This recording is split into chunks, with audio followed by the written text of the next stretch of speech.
Okay, let's take a look at the undercarriage of this 1960 Karmann Ghia Coupe. This is an early, what I'll call highlight. Was built in mid-August 1959, right on the heels of the some of the last lowlights.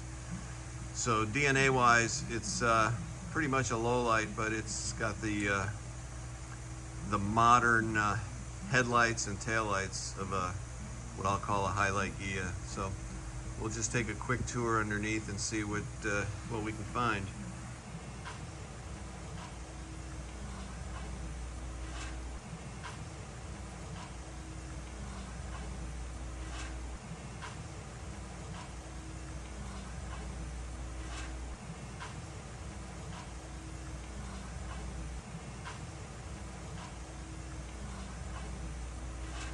Okay, starting at the front, we've got some new horns in there, very loud, gets people's attention.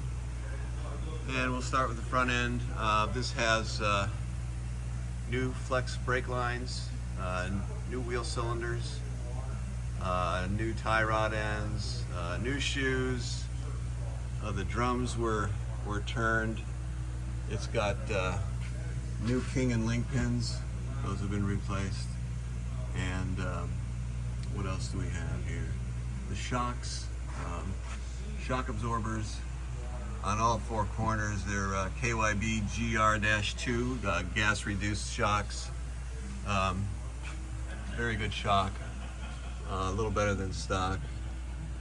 And here we are inside the underneath of the gas tank.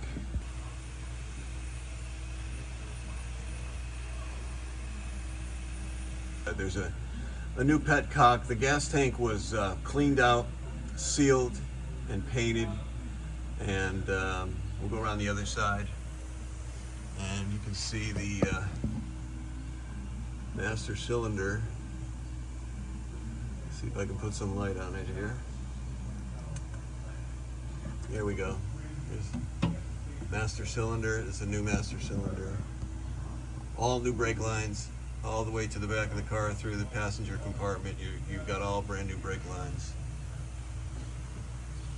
And this is the other side of the front end. I did put I put an adjustable beam on this car. I do have the original beam, which comes with the car. I like an adjustable beam because I like to put a little rake in my Ghias. I feel like original Ghia ride height is a little too jacked up, so I like to go with a little drop in the stance of the car in the front. And obviously that's my preference. You have your own preference. That's why I'm offering the original beam as well.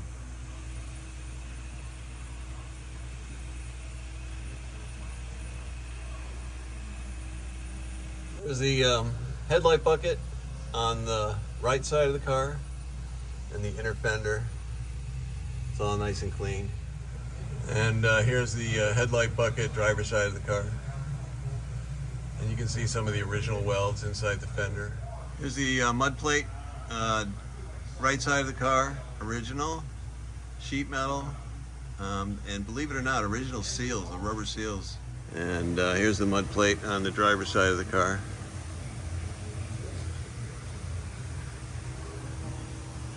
Car's clean. I want to note the pan on this car was it was coated with Master Series rust inhibitor, which is a silver paint, and then top coated with Master Series chassis black. It's similar to Pour 15.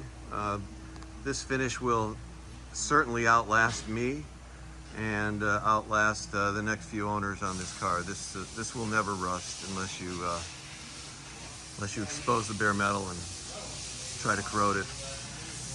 Here's the original transmission. The number on the transmission is consistent with the build period.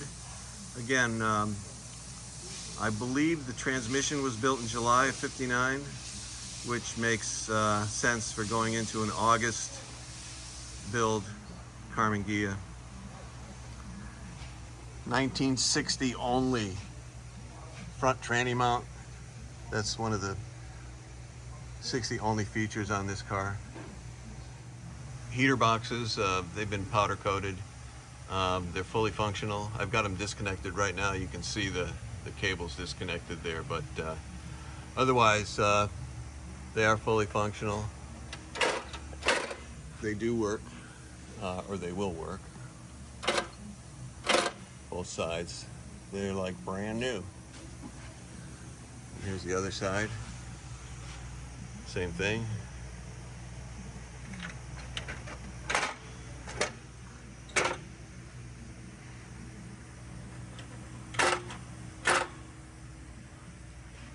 Looking up inside the quarter panel, you can see the bumper bracket bolts.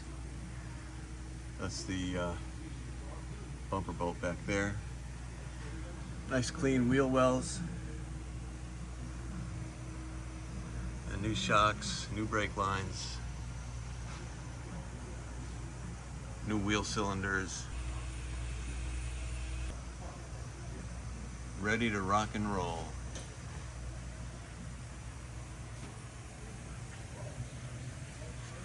Here's the passenger side. You can see it's nice and clean. Everything looks the way it should look. All the bolts are nice and shiny and clean. So besides the front end, the other thing that's not stock is the 36 horse Abarth muffler. It's a 4-tip. Got a little bit of a snarly growl to it. I like it. Probably adds about a half a horsepower to the 36 horse coming out at the crank, but I think it's a nice touch. And you can see it's nice and clean. It's got the proper thermostat for heat regulation. Here's the other side of the push rod tube assemblies on 3 and 4 cylinders.